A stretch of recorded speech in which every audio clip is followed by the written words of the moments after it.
vamos a abrir el corazón. Hay algo que Dios puso en mi vida a predicarte esta mañana. Te voy a predicar del Salmo 2. No sé si tú lo has leído alguna vez, me imagino que sí. No se predica mucho de ese salmo, pero es un salmo muy importante porque es uno de los que más se cita en el Nuevo Testamento, el Salmo número 2. Entonces hay que prestarle atención, ¿no? Es porque nos dice algo importante y que tiene que ver con nuestros tiempos. Pero antes quiero que hagamos una oración a Dios. Ahí donde estás, abre tu corazón, levanta tus manos ahí al Señor. Espíritu de Dios, te pedimos que tú llenes hoy nuestro corazón, que siembres en nuestro interior una palabra viva, fresca, una palabra que germine, que crezca, que fructifique, Señor, que lleve mucho fruto al 100 por 1, que florezca, que en nosotros cumpla todo aquello, ese motivo por el cual tú lo has enviado, que seamos hacedores de esta palabra, Señor.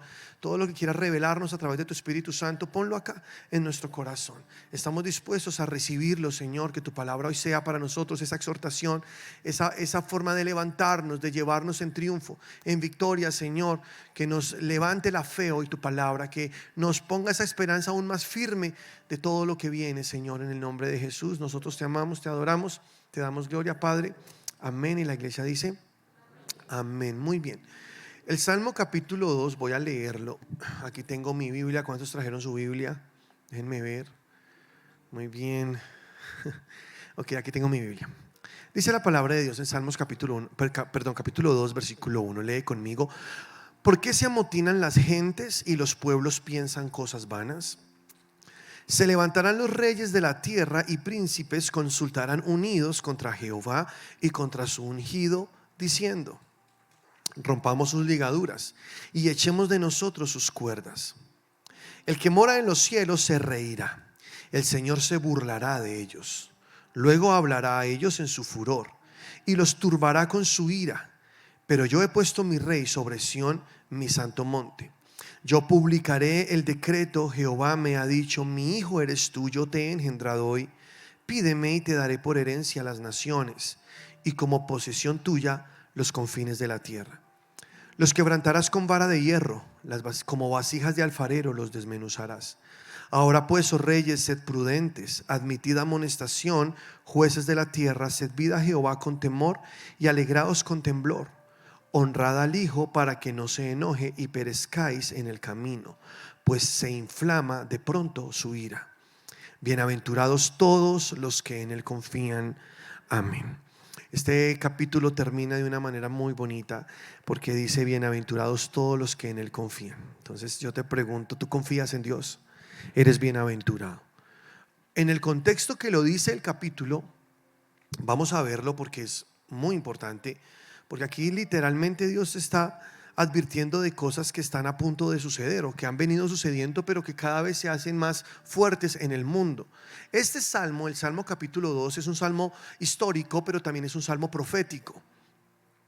Histórico porque cuando el rey David compuso este salmo, él estaba siendo inspirado por el Espíritu Santo, obviamente, y fue un salmo que usaron cada vez que se posicionaba un rey del linaje de David. Se cantaba este salmo, cada vez que se ponía un rey allá, entonces todos cantaban este salmo a una voz. Era un salmo muy importante, pero es profético. Algunas Biblias tienen ayudas, por ejemplo la mía.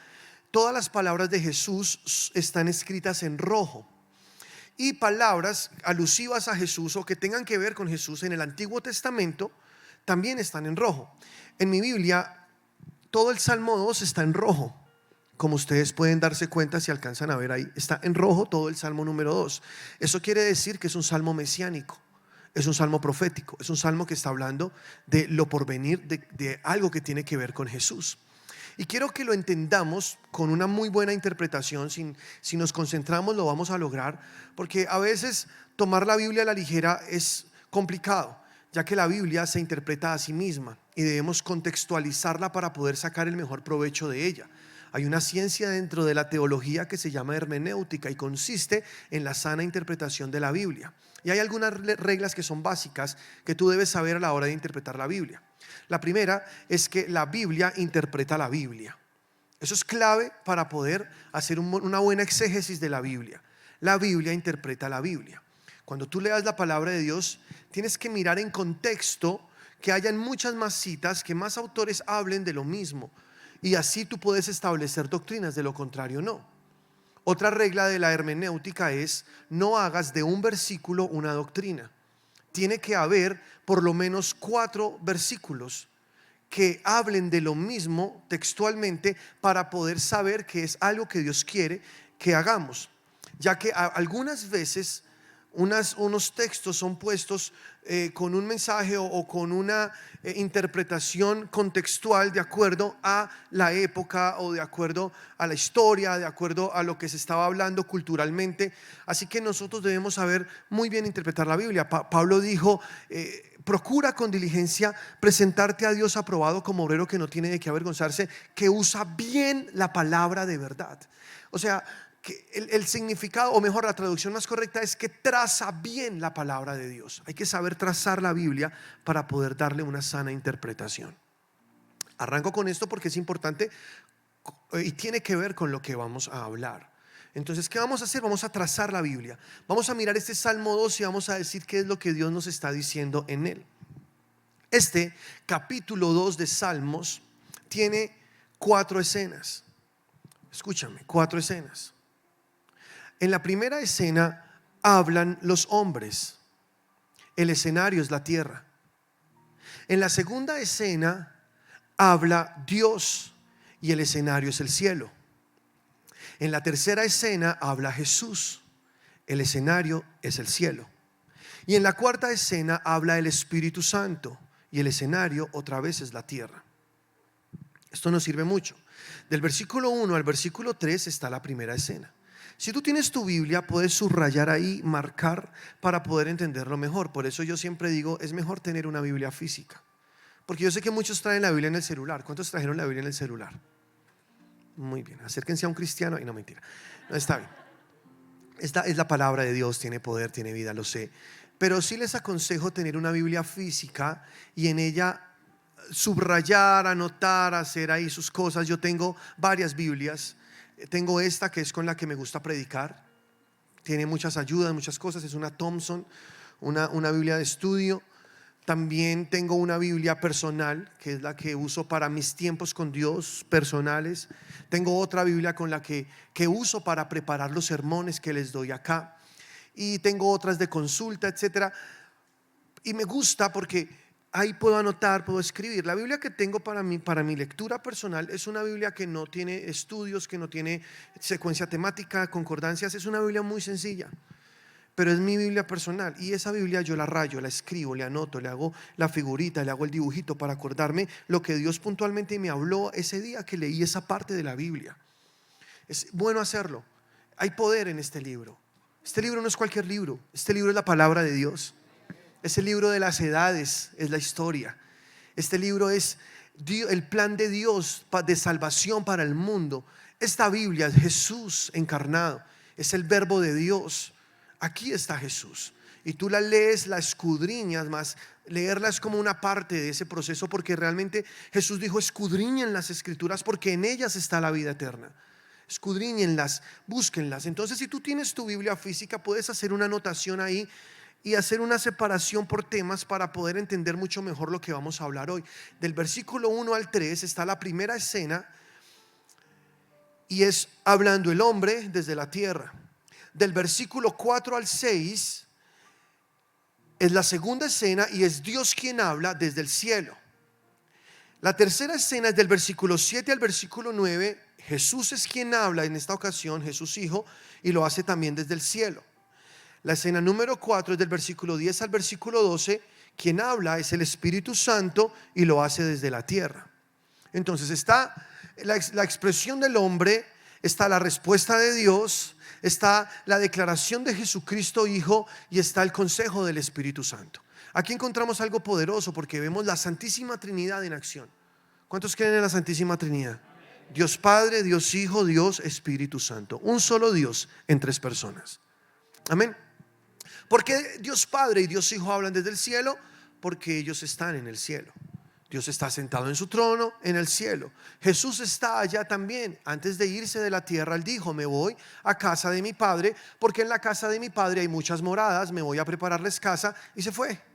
Pero nos dijo: me voy, pero no los dejo solos, les dejo mi Espíritu, que estará con ustedes, en ustedes todos los días, hasta el fin del mundo. Por eso el Espíritu Santo está en la tierra, está aquí con nosotros. Gloria a Dios, no estamos solos, tenemos su Santo Espíritu, el Espíritu de Jesús. ¿Cómo les parece eso? Maravilloso. Y el mensaje acá es un mensaje que debemos prestar atención. La primera parte, la primera escena del versículo 1 al versículo 3, léela conmigo, dice: ¿por qué se amotinan las gentes y los pueblos piensan cosas vanas?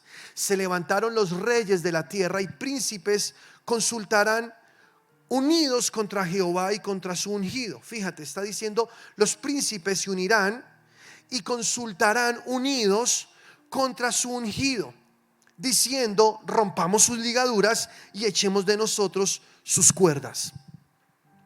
Esta palabra se cumplió, o comenzó a cumplirse mejor, desde aquel momento en el cual Jesús resucitó de los muertos. Desde ahí comenzó a cumplirse esta palabra.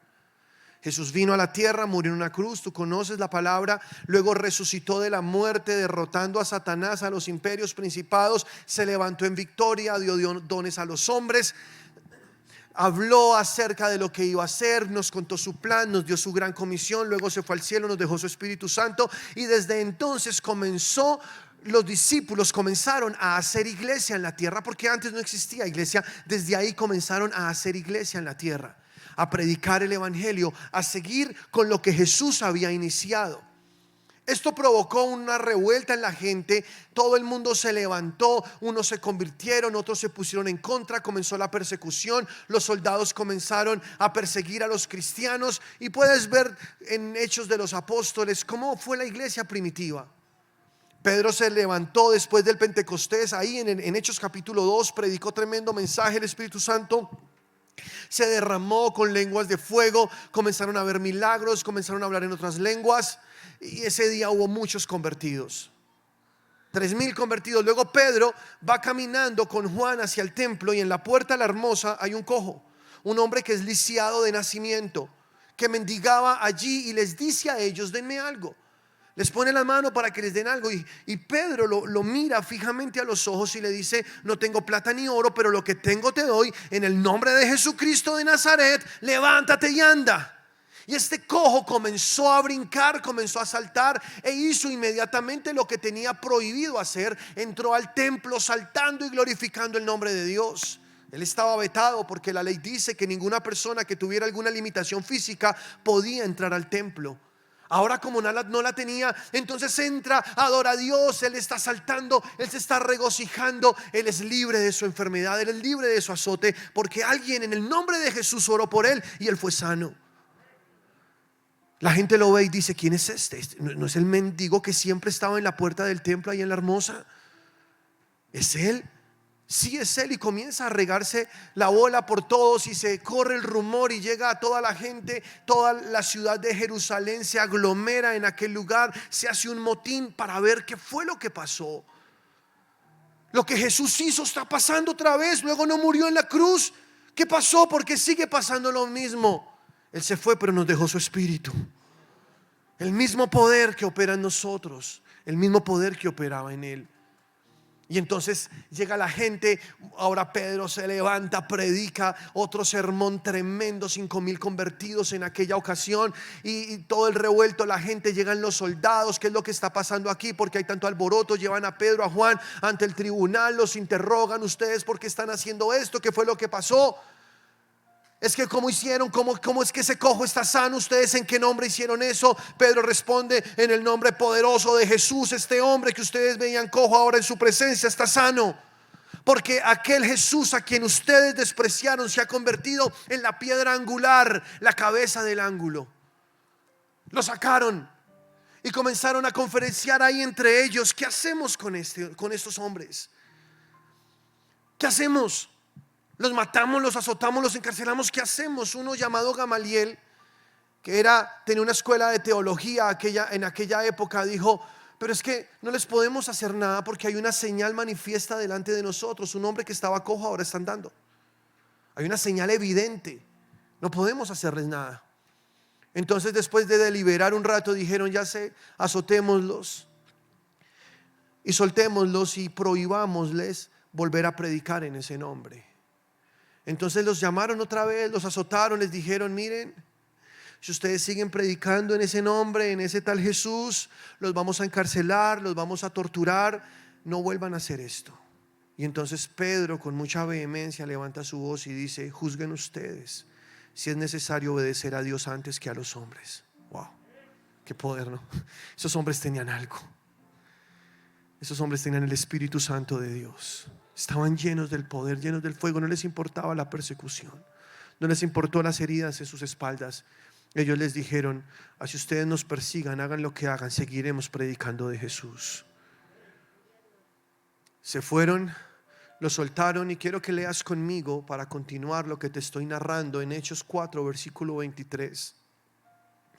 Y puestos en libertad, dice la palabra, puestos en libertad vinieron a los suyos y contaron todo lo que los principales sacerdotes y los ancianos le habían dicho. Y ellos, habiéndolo oído, alzaron unánimes la voz a Dios y dijeron: soberano Señor, tú eres el Dios que hiciste el cielo y la tierra, el mar y todo lo que en ellos hay, y que por boca de David tu siervo, escucha, por boca de David tu siervo dijiste: ¿por qué se amotinan las gentes y los pueblos piensan cosas vanas? Se reunieron los reyes de la tierra y los príncipes se juntaron contra el Señor y contra su Cristo, porque verdaderamente se unieron en esta ciudad contra tu santo Hijo Jesús, a quien ungiste Herodes y Poncio Pilato con los gentiles y el pueblo de Israel. Amén. Ahora, ¿sí vieron qué fue lo que dijo acá? ¿Qué oraron ellos? El Salmo 2. En ese momento comenzó a cumplirse la escritura que hemos leído hoy del Salmo 2. Lee conmigo otra vez el Salmo 2, los 3 primeros versículos. ¿Por qué se amotinan las gentes y los pueblos piensan cosas vanas? Ellos orando dijeron: David dijo esto. David dijo esto. ¿Por qué se amotinan las gentes y los pueblos piensan cosas vanas? Se levantarán los reyes de la tierra y los príncipes consultarán unidos contra Jehová y contra su ungido, diciendo: rompamos sus ligaduras y echemos de nosotros sus cuerdas. Aquí está hablando ellos acerca de una profecía que Dios habló por medio del rey David, inspirado por el Espíritu Santo, que comenzaría a pasar. Comenzó a cumplirse la palabra de Dios. Desde ahí hasta el día de hoy esto se está cumpliendo. Los reyes consultan unidos en contra de Dios y de su ungido. Pero anota, Pedro aquí fue quien hizo esa aclaración. Él dijo: el ungido es Jesús. Su Cristo, contra el Señor y contra su Cristo, contra Jesucristo, contra nuestro Señor. Se unen y se ha levantado una persecución en contra de los cristianos allí en la iglesia primitiva, que ellos fueron dispersos por muchos lugares. Los perseguían, los mataban, los buscaban, los aserraban, los degollaban, los ponían en el circo romano, en la arena, y hacían que los leones se los comieran. Por creer en Cristo, por hablar de Jesucristo como el Señor y como el Salvador, se amotinaban, los buscaban, los mataban. Luego, después del año 70, cuando fue la destrucción del templo y aquella invasión, cuando no quedó piedra sobre piedra, que se cumplió la palabra que Jesús había dicho que ocurriría, entonces ellos aún más, todos dispersos, pero llevaban la semilla del evangelio a Asia, llevaban el mensaje del evangelio a Europa, llevaban el mensaje del evangelio a África, al mundo conocido. Llevaban el evangelio, predicaban de Jesús, y entonces cada vez más personas se convertían al cristianismo, muchos más recibían, y eso se comenzó a convertir en un problema para los que gobernaban el imperio romano en aquella época. Y unos siglos después se levanta Constantino y dice: no podemos hacer esto, tenemos un problema terrible.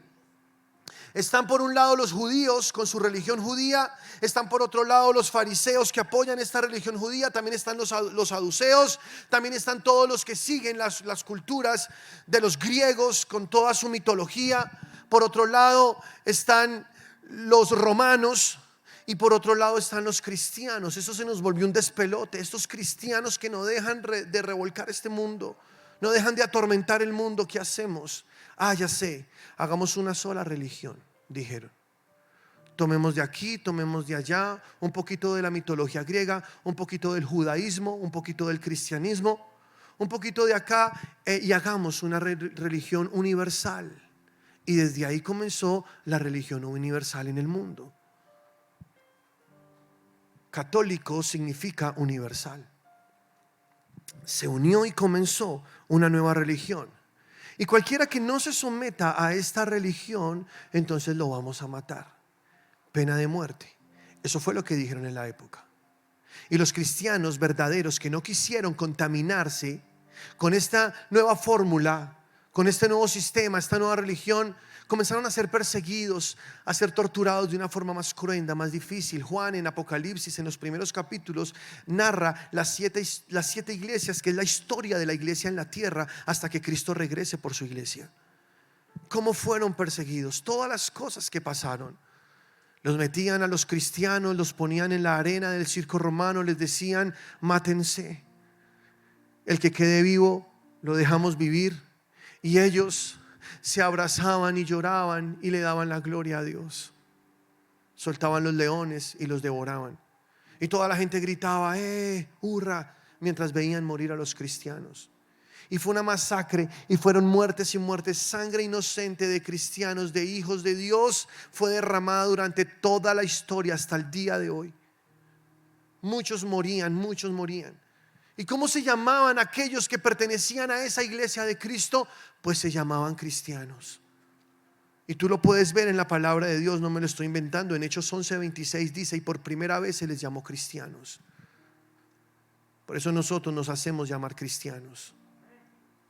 No estamos bajo otro título, bajo otra bandera. Nuestra bandera es Cristo. Somos cristianos, somos llamados los hijos de Dios, los que creemos en Jesucristo, los que creemos que solamente en Jesús hay salvación. Porque no existe ningún otro nombre bajo el cielo dado a los hombres en el cual se pueda ser salvos. Solo Jesucristo. Y aunque se ha querido adulterar este mensaje, y aunque se ha querido leudar y meter cosas de hombres, doctrinas de demonios, nosotros nos mantenemos creyendo en lo que la palabra de Dios dice. No te dejes engañar. El enemigo miente. El diablo trae mentiras, pero tú tienes que permanecer firme a la palabra de Dios.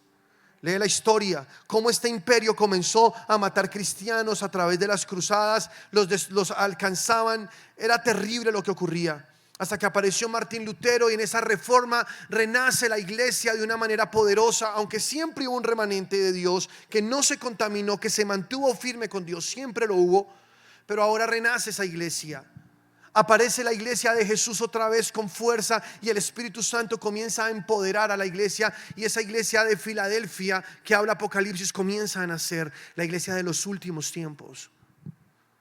Y de ahí para acá la iglesia ha comenzado a crecer. Los cristianos se multiplican sobre la tierra, se hacen más presentes. Hoy uno de los países más perseguidos del mundo, donde mataban a los cristianos, es donde está la iglesia más creciente del momento, que es Afganistán. Tremendo.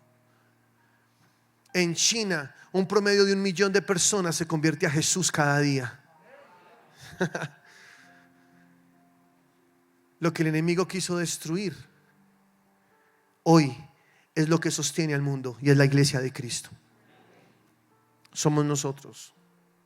Los pueblos se amotinan, piensan cosas vanas. Y aunque la maldad crece, y esto sigue sucediendo, y cada día a mayor escala, la iglesia de Cristo sigue estando salvaguardada bajo las alas del Omnipotente. Y todos aquellos mártires que murieron y entregaron su sangre, dice allá en Hebreos capítulo 11, ellos obtendrán mejor resurrección. No fue en vano su muerte. Gloria a Dios. Y sí, siguen matando cristianos. Lo sé. Hoy África, el 40% de su población es cristiana. ¿No se alegran por eso? Después de 100 años atrás, ni siquiera el 1% lo era. Hoy el 40% de la población de África es cristiana. Dios está en el asunto. Tiene que ser Dios, porque se está levantando una generación lista para recoger esa última cosecha. Una generación que verá con sus ojos esa lluvia tardía que Dios prometió en su palabra.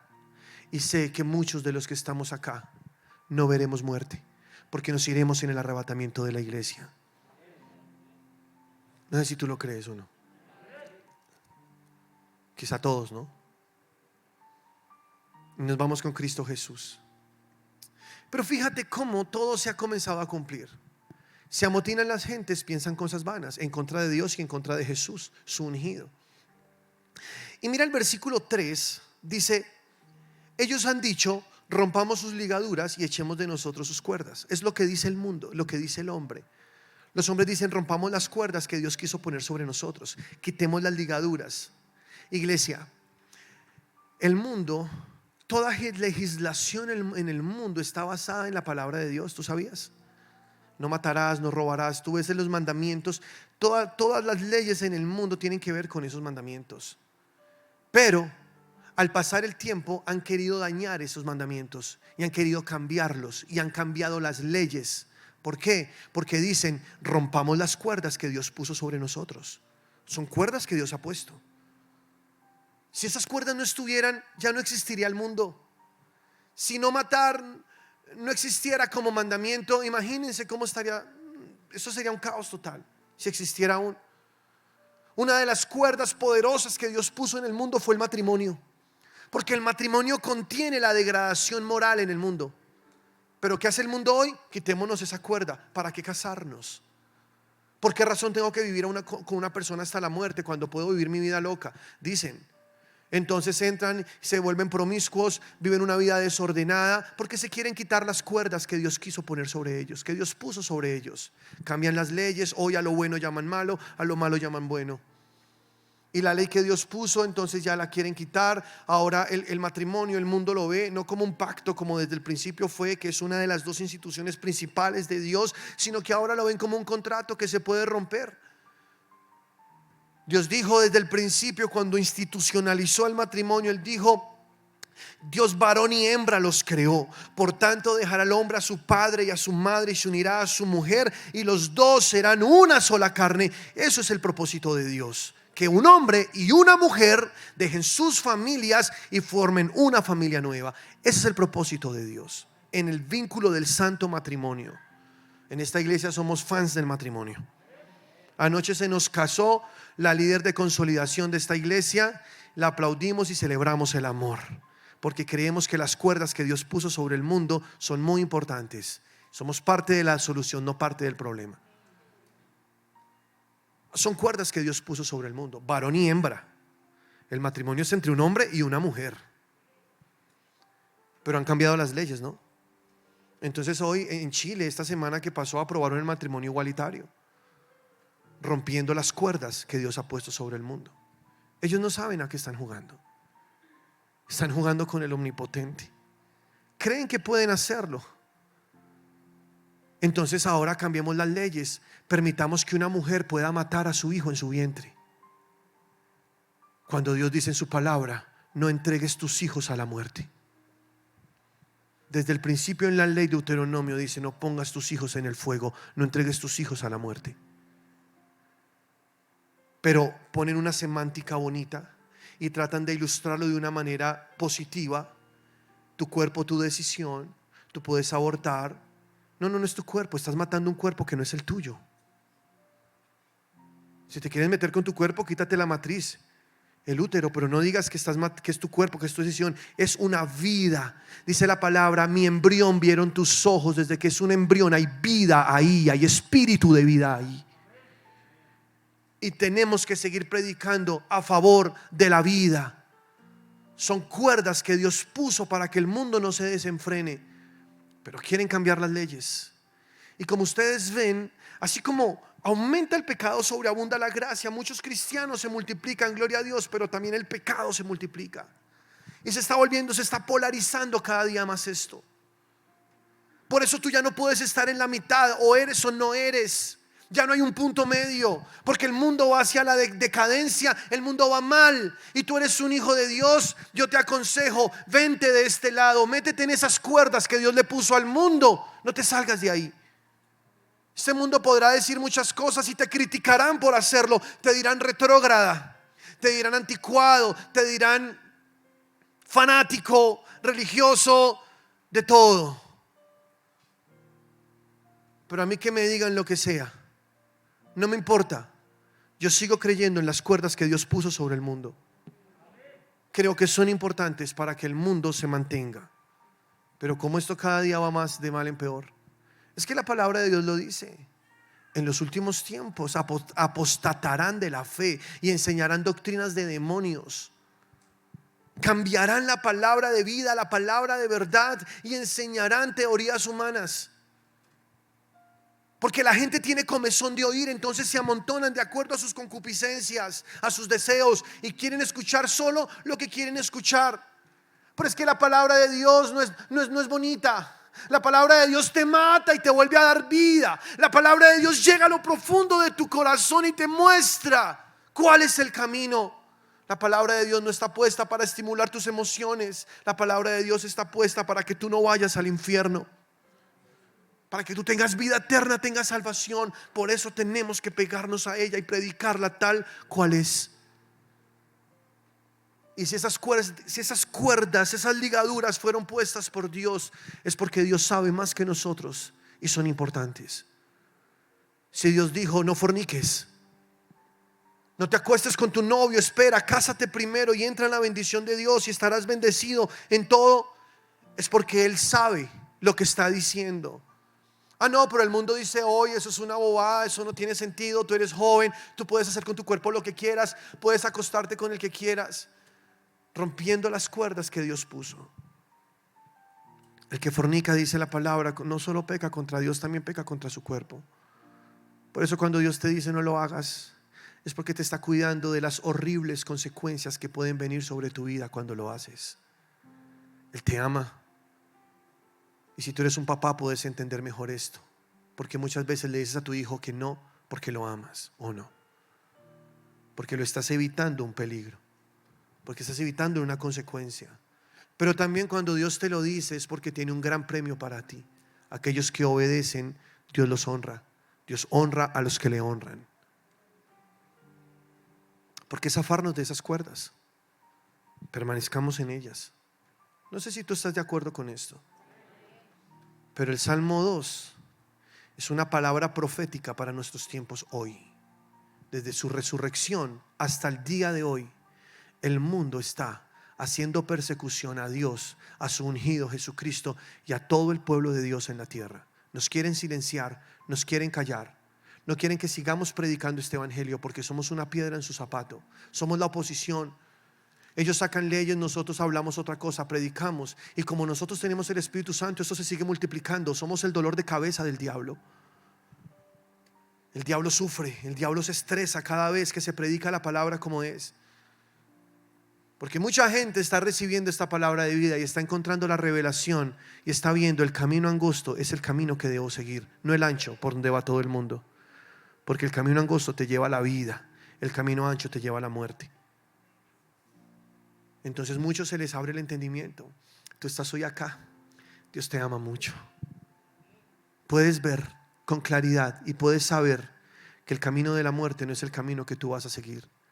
Tú dices: sigo el camino de la vida, aunque esto implique que mi familia me desprecie, se burle de mí, que otros me digan cosas, ser diferente y pasar por aburrido en algunas de las reuniones que ellos hacen. No me importa, no me importa. Yo prefiero vivir bajo las cuerdas de Dios que fuera de ellas, porque en las cuerdas de Dios hay protección, hay salvación, hay alegría, hay abundancia. Yo prefiero estar en las cuerdas de Dios. Yo prefiero tener una esposa, amarla, cuidar de ella y ser feliz con ella. Yo prefiero eso. Para muchos hombres eso es aburrido. Para mí es una dicha, es una bendición, porque la palabra dice: el que haya esposa haya el bien. Dios le ha mostrado cuánto lo ama. Tengo una hija, soy feliz con mi hija. Tengo otra en el cielo, un día la veré. Soy feliz haciendo lo que Dios me dice. Soy feliz, porque sabes, el pecado trae mucha tristeza. El pecado tiene un engaño, y es que te hace pensar que vas a pasarla bien. Lo cometes y luego queda un vacío y una tristeza en tu corazón, y te das cuenta que la alegría duró muy poco, que ahora solo viene llanto, vergüenza, tristeza, culpa. Dios te libra de todo eso y te dice: ven a mis cuerdas, permanece aquí. No seas de los del motín, de los que se agrupan, para hacer el mal. Tú eres de los hijos selectos de Dios, de los que están metidos en este camino de vida que van hacia la eternidad. Aleluya. Aleluya.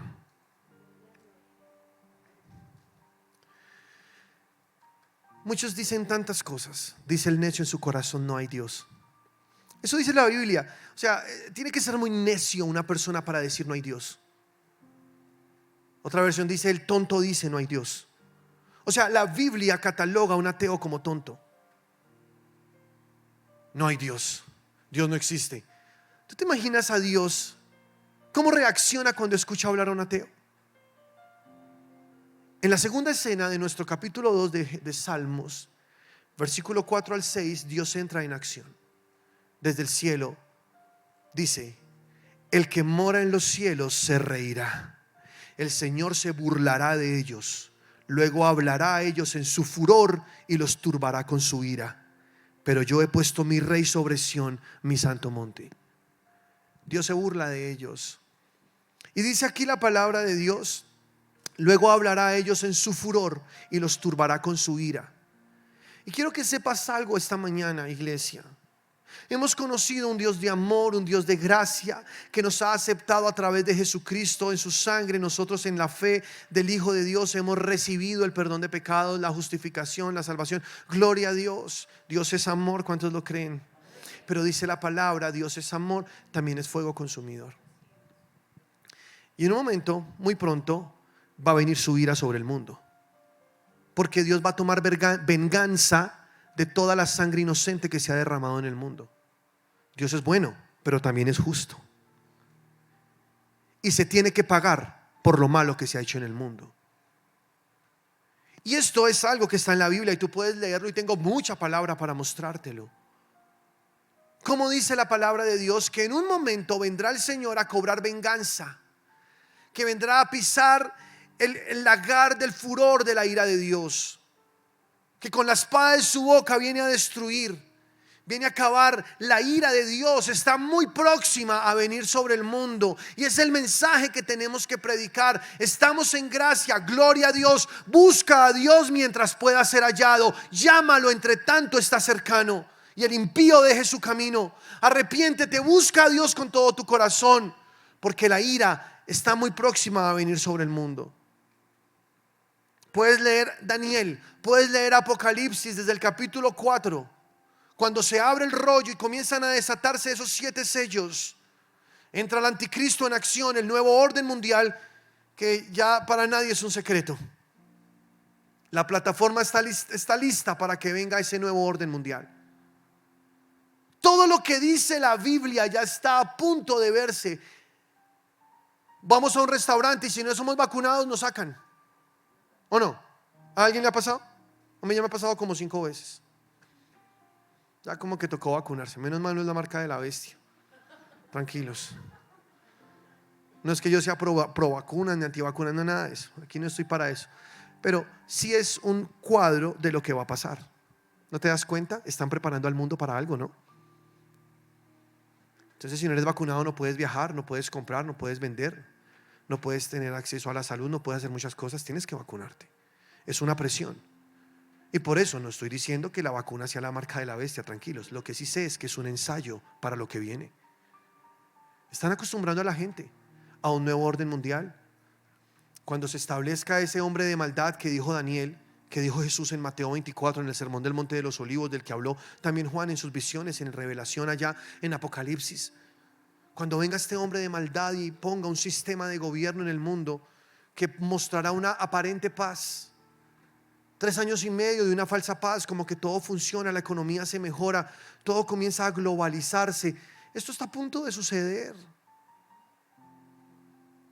Dice Dios: los verá Dios y se reirá de ellos y desatará su ira sobre el mundo. Porque seguido del anticristo tú puedes ver cómo comienzan a venir los jinetes, y viene la guerra, y viene el hambre, y vienen todos los juicios de la ira de Dios. Una predicación no me alcanza para predicar de esto. Di más de 22 predicaciones acerca de los juicios venideros. No sé si de los que estaban aquí las vieron conmigo cuando estábamos en la 42. Viernes tras viernes les prediqué acerca de eso. O sea, solo a grosso modo puedo decirte. Tú puedes estudiar en Apocalipsis, vienen los 7 sellos, vienen las 7 trompetas, luego vienen las 7 copas de la ira de Dios, 21 juicios que cada vez uno es peor que el otro, que el anterior. Hasta el final, hasta que haya una desolación terrible, terrible. Esto va a estar vuelto nada. La ira de Dios está a punto de desatarse sobre el mundo. cuando más se amotinan las gentes, cuando más rompen las ligaduras de Dios, cuando ya están al límite, cuando están degradando todo lo que Dios estableció como puro, como santo, cuando este mundo va así en decadencia, cuando la libertad de género, hoy lo vemos en el mundo. Al principio hablaban de 4, predicaban 4 LGBT, ahora le metieron el I, luego le metieron otros, ahora son más de 110 supuestos géneros. Entonces ahora una persona puede decir: yo nací en el cuerpo equivocado, yo soy un animal, y la ley tiene que apoyarlo. Y no estoy hablando cosas fuera de contexto. Ustedes pueden ver que está pasando eso en el mundo. Gente que dice: no, es que yo soy un perro, nací en un cuerpo equivocado, actúa como perro, se manda a cortar las orejas, hace un poco de cosas locas. Y la ley, lo peor, la ley lo aprueba. Entonces un hombre de 50 y tantos años dice: es que yo soy transedad, solo que estoy en el cuerpo equivocado, yo soy una niña de 4 años. Y no es una historia, no me estoy inventando esto pasó en Canadá. Entonces la ley tiene que aprobarle, tiene que decirle: si eres una niña, entonces le ponen vestiditos, le hacen colitas, moñitas, y lo dan en adopción a una pareja de lesbianas. ¿Qué está pasando en este mundo? O sea, el Salmo 2 se está cumpliendo, ¿no? Pero dice Dios: Jehová se reirá de ellos y vendrá con su ira. Dios es amor y ha extendido su gracia para que todos puedan ser salvos. Pero hay un límite, hay una línea. Nosotros no sabemos exactamente cuándo es, porque el día y la hora nadie lo sabe. Pero hay un momento en el que Dios dice: ya no más, me llevo mi iglesia y envío el castigo, porque esto tiene que ser castigado. Dios es justo. Aleluya. Escena número 3, versículos 7 al 9. Entra Jesús en acción. Desde el cielo dice Jesús: yo publicaré el decreto. Dice Jesús: yo publicaré el decreto. Escucha. Jehová me ha dicho: mi hijo eres tú, yo te he engendrado hoy. Pídeme y te daré por herencia a las naciones, y como posesión tuya los confines de la tierra. Los quebrantarás con vara de hierro, como vasijas de alfarero los desmenuzarás. Aquí Jesús es quien entra en acción. Jesús hijo, Dios hijo, y habla. Él dice: yo soy quien publico este decreto, y así lo hizo. Él publicó este decreto. Él dijo: esto va a pasar sobre el mundo.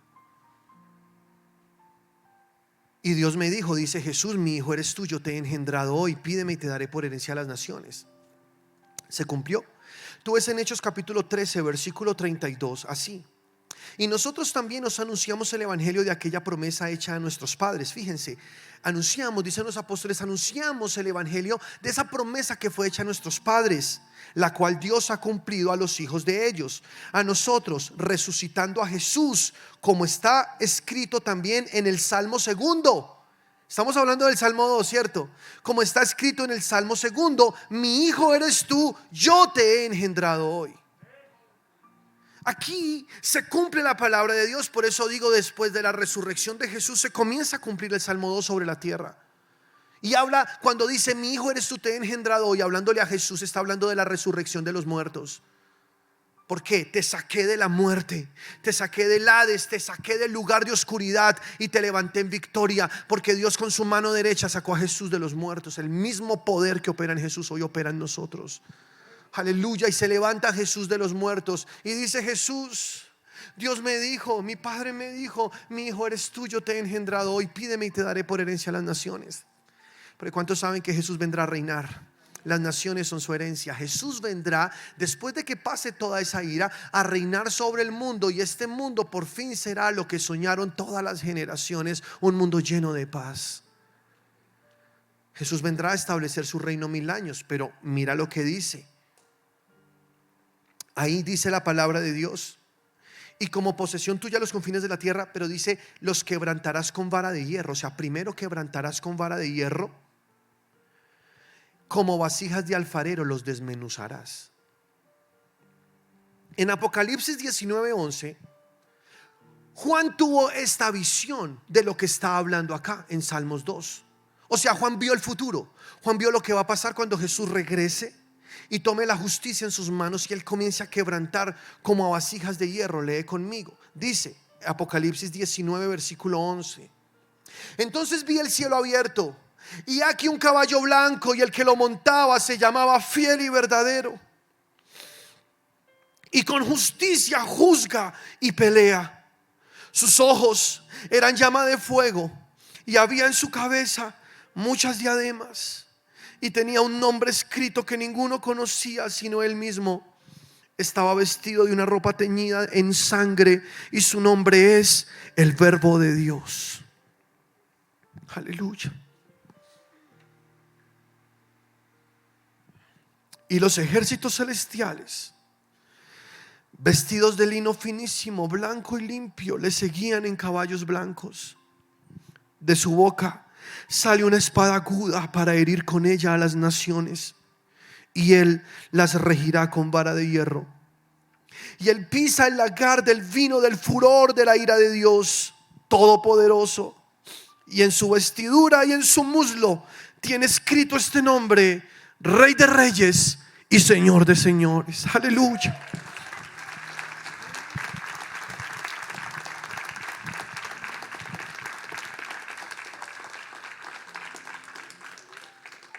Aleluya, iglesia. Jesús regresará. ¿Tú lo crees? Y él viene a establecer paz sobre el mundo, pero antes tiene que hacer justicia. Y pisará el lagar del vino de la ira de Dios Todopoderoso. Sus vestiduras manchadas de sangre. ¿Entiendes eso? Tenía un nombre que era el Verbo de Dios, la palabra de Dios. Juan dijo en el capítulo 1: en el principio era el Verbo, y el Verbo era con Dios. El Verbo era Dios. Y aquel Verbo se hizo carne y habitó entre los hombres, y vimos su gloria como la del unigénito. Aleluya. La gloria de Dios está aquí. Tú puedes ver la gloria de Jesús. Él es real. Él está vivo, iglesia. Él venció la muerte. Jesús hace 5 cosas. Jesús vino por 5 cosas. Jesús vino a salvarte. Jesús vino a sanarte. Jesús vino a santificarte. Jesús vino a llenarte de su Espíritu Santo. Y Jesús regresará por ti. Esa es la obra de Jesús. Aleluya. Eso es lo que hace Jesús. Aleluya. ¿Cuántos dan la gloria al Rey de Reyes? Aleluya. Él es el Rey de Reyes, el Señor de Señores. En su muslo lo tiene escrito. El que vino un día como cordero inmolado a morir en silencio en una cruz, cuando lo abofetearon y lo golpearon, lo humillaron, y en silencio guardó hasta el final sus palabras, y allí murió Jesús por los pecados. El Cordero de Dios que quita el pecado del mundo regresará, pero regresará como el Rey de Reyes y el Señor de Señores, y se sentará a reinar sobre la tierra. Aleluya. Por eso dice Jesús en su nobleza: Dios me dijo, mi hijo eres tú, yo te he engendrado hoy. ¿Cómo sería ese momento tan maravilloso en el que el Padre le dijo a Jesús, después de resucitarlo de los muertos: mi hijo eres tú, yo te he engendrado hoy, pídeme y te daré por herencia a las naciones? Jesús va a sentarse en Jerusalén a reinar. Gloria a Dios. Con la espada de su boca, el Verbo de vida destruirá al anticristo, al falso profeta. Destruirá a todos esos reyes que hicieron coaliciones para enfrentar al pueblo de Israel. Destruirá a todos aquellos malos que se opusieron a él, a su nombre, al ungido. Vendrá a hacer justicia y luego se sentará en su trono y reinará desde Jerusalén, y retirará todas las plagas del mundo. Tú puedes imaginarte un mundo lleno de paz. Puedes imaginarte una tierra sin plagas, una tierra sin maldad, porque Satanás y sus demonios serán encarcelados durante 1000 años y Jesús reinará. Ya viene Jesús. Ya viene Jesús. Aleluya. Y aquí entramos a la cuarta escena, cuando el Espíritu Santo entra en acción desde la tierra y nos entrega este mensaje. Versículo 10 al 12 dice: ahora pues, oh reyes, sed prudentes, admitid amonestación, jueces de la tierra, servid a Jehová con temor y alegraos con temblor. Honrad al Hijo para que no se enoje y perezcáis en el camino, pues se inflama de pronto su ira. Bienaventurados todos los que en él confían. Aleluya, aleluya, aleluya. Gloria al Rey de Reyes, a Jesucristo, al que tiene el nombre que es sobre todo nombre, nuestro Señor Jesús. ¿Ves lo que el Espíritu Santo dice ahora, terminando esto? El Salmo 2 es poderoso, ¿no? El Salmo 2 es un mensaje directo para nosotros, la iglesia de los últimos tiempos. El Espíritu Santo te dice hoy: honra al Hijo, honra a Jesús. Yo no sé por qué hay tanto poder cuando uno habla de Jesús. Hay tanto poder, los enfermos se sanan, los endemoniados se liberan. Solo con pronunciar el nombre de Jesús toda rodilla se dobla. Cualquier demonio dobla su rodilla frente al nombre de Jesús. Al diablo no le gusta que prediquemos estas cosas. Él se quedó afuera, no pudo entrar hoy. Tú sabes, hoy se predica el nombre poderoso de Cristo Jesús. El infierno tiembla. Jesús dijo: en mi nombre echarán fuera demonios, en mi nombre hablarán nuevas lenguas, en mi nombre pondrán sus manos sobre los enfermos y ellos sanarán. Es el nombre poderoso de Cristo Jesús, el que predicamos, el que hablamos. Y el Espíritu Santo te dice hoy: honra al Hijo, honra a ese nombre, honra a Jesús, el que ganó esa victoria, el que ganó esa batalla ya en la cruz del Calvario. Honralo. Es el único por medio del cual tú puedes tener salvación. No creas las mentiras de los demonios. No creas cuando te digan existe otro camino, porque no existe. Jesús es el único camino al Padre. Él es el camino, la verdad y la vida. Y yo sé que predico y predico esto, y no me cansaré de hacerlo hasta que Jesús regrese por mí. Seguiré predicando que Él es el único mediador entre Dios y los hombres, Jesucristo. Que si tú quieres ser salvo, tienes que recibir a Jesús en tu corazón. En aquellas épocas de persecución, cuando mataban a los cristianos, los ejecutaban, los ponían en la guillotina, les quitaban la cabeza, los aserraban, los empalaban también. Llegaban los soldados a las casas donde los cristianos y los sacaban y les decían con su espada en la mano: renuncia al nombre de Jesús y no te matamos. Te damos la oportunidad de vivir. Y ellos inmediatamente recordaban las palabras de Pablo cuando dijo que si confesares con tu boca que Jesucristo es el Señor y creyeres en tu corazón que Dios le levantó de los muertos, serás salvo. Y ellos decían: Jesucristo es el Señor y Dios lo levantó de los muertos. Aleluya. Y el soldado sacaba la espada y le cortaba su cabeza. Y la sangre de los héroes de Dios ahí derramada en la tierra como semillas, para que hoy nosotros tengamos este avivamiento tan poderoso que vivimos. Gloria a Dios. Este evangelio nunca morirá. Es el evangelio de vida, el evangelio de poder. Es el nombre poderoso de Jesús. Aleluya. Aleluya. El Espíritu Santo te dice hoy: sé prudente, admite la amonestación, sirve a Jehová con temor y alégrate con temblor, para que cuando se enoje tú no seas consumido.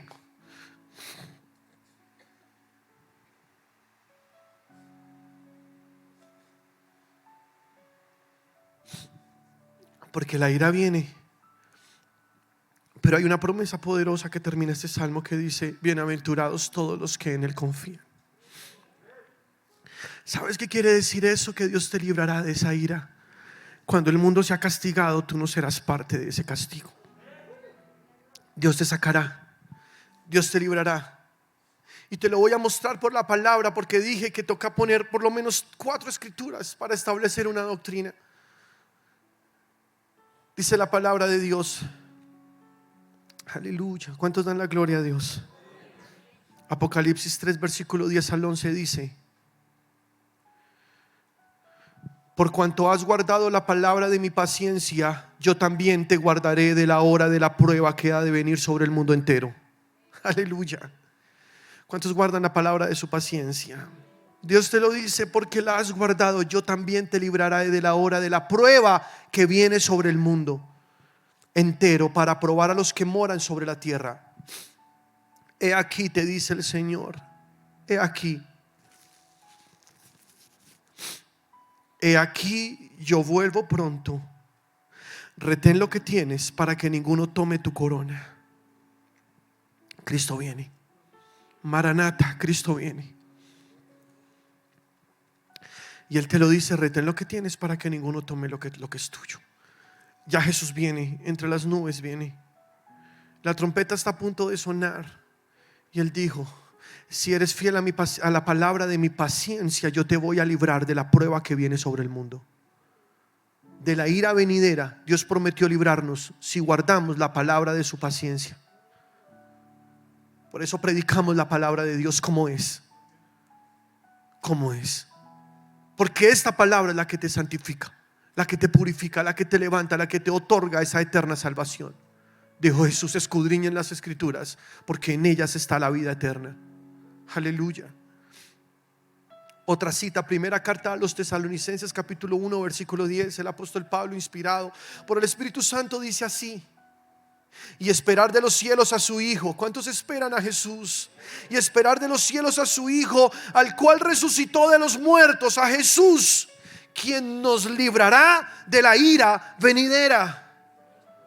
Jesús nos va a librar de la ira venidera. Yo lo creo así. Hay gente que predica otra cosa. Hay gente que dice: no, la iglesia va a estar acá, viene la tribulación, viene la ira de Dios, la iglesia tendrá que soportar eso. Pues no, yo creo que Dios es fiel y que conservará el mismo patrón que guardó desde el principio, cuando sacó a Noé antes del diluvio, cuando sacó a Lot antes de que viniera el fuego sobre Sodoma y sobre Gomorra, cuando sacó a Enoc arrebatado en el cielo antes de que viniera el juicio de agua sobre el mundo. Dios dice: si tú guardas la palabra de mi paciencia, si esperas a Jesús de los cielos al Hijo, entonces yo también te voy a librar de la ira venidera. Yo lo creo. Tercera cita, Romanos 5:8. Mas Dios muestra su amor para con nosotros, en que siendo aún pecadores, Cristo murió por nosotros. Pues mucho más, estando ya justificados en su sangre, por él seremos salvos de la ira. Aleluya. ¿Hay alguien que es justificado en su sangre? Entonces serás salvo de la ira. Aleluya. Justificados por la fe, tenemos paz para con Dios por medio de nuestro Señor Jesucristo. Dice Romanos 5:1. Somos justificados por la fe.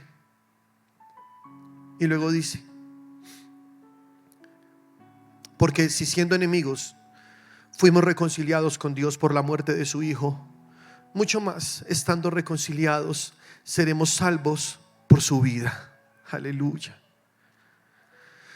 Aleluya. Justificados, salvos, vinieron esta mañana. Aleluya.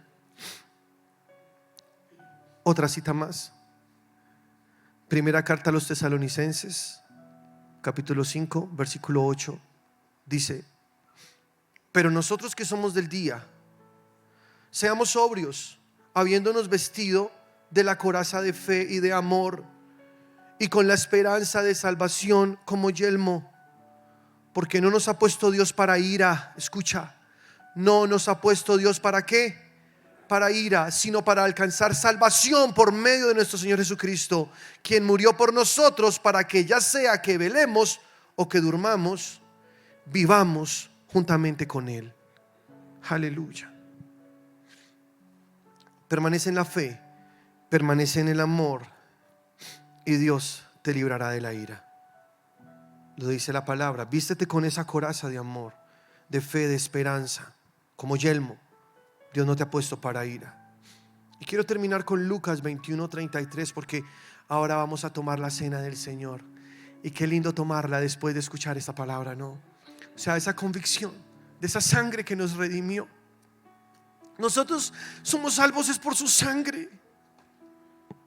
Hoy tú tienes la gracia dispuesta, abierta para ti. Solo tu fe en Jesucristo. Recíbelo, creo en Él.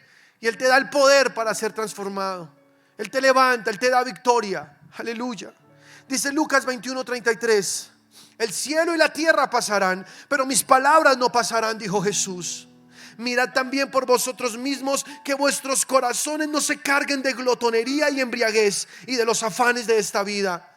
Y venga de repente sobre vosotros aquel día, porque como un lazo vendrá sobre todos los que habitan sobre la faz de la tierra, de toda la tierra. Velad pues en todo tiempo, orando que seáis tenidos por dignos de escapar de todas estas cosas que vendrán y de estar en pie delante del Hijo del Hombre. Amén. Velad y orad para que seáis dignos de estar de pie delante del Hijo del Hombre, delante del Hijo de Dios, delante de Jesús, cuando vengan todas estas cosas sobre la tierra. Que seamos dignos de estar delante de nuestro Señor. Y cuando venga el Hijo del Hombre, hallará fe en la tierra. Él quiere tu fe. Él quiere que tú le creas. Yo no sé si al escuchar las palabras que te predico te parece extraño o fantasioso. Yo las predico porque creo lo que la palabra de Dios dice. Porque Dios no solo me dio su palabra, también me dio la habilidad para creerla, la capacidad para creerla. Eso es algo sobrenatural, porque es algo que tú lees y dices: ¿cómo ocurrirá? ¿Qué pasará? Pero la puedes creer con una pasión y con una convicción, porque el Espíritu Santo te da el poder para creer en esa palabra y se vuelve vida en ti. No solo por las razones científicas que hayan para comprobar que esta palabra es verdad, sino por el testigo interior que hay en ti, que es el Espíritu Santo, que te muestra: Jesús regresará, Jesús regresará, Jesús volverá, Jesús vendrá por ti. He aquí yo vengo en breve, dice Jesús, y mi galardón conmigo. He aquí yo vengo pronto, retén lo que tienes para que ninguno tome tu corona. Jesús viene, ya viene Jesús. Iglesia, es el mensaje de los últimos tiempos. Preparémonos, velemos, oremos, esperemos al que viene del cielo y nos llevará con Él antes de que venga el juicio sobre la tierra. Aleluya. Es el mensaje del Espíritu Santo para ti hoy. Ponte de pie, por favor. Aleluya.